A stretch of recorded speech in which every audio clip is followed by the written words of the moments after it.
ચાલો, તો હવે પછીનો જે સવાલ છે, અહીંયા તમે જોશો તો 3 સર્કલ તમને આપેલા છે, બરાબર. આ ત્રણેય સર્કલમાં તમારે અહીંયા ક્વેશ્ચન માર્કની જગ્યાએ શું આવશે એ તમારે ફાઇન્ડ કરવાનું છે, બરાબર.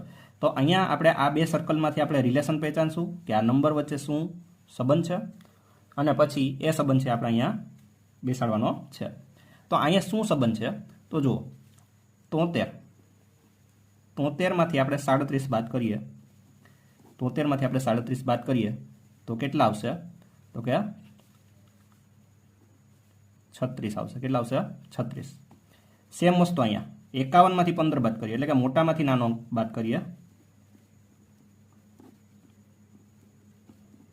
તો અહીંયા પણ કેટલા આવશે? 36 આવશે. સેમ વસ્તુ અહીંયા 94માંથી 49 બાદ કરીએ તો અહીંયા કેટલા આવશે? 45 આવશે. કેટલા આવશે? 45. ક્લિયર? તો આપણો આન્સર શું આવશે? 45 આવશે.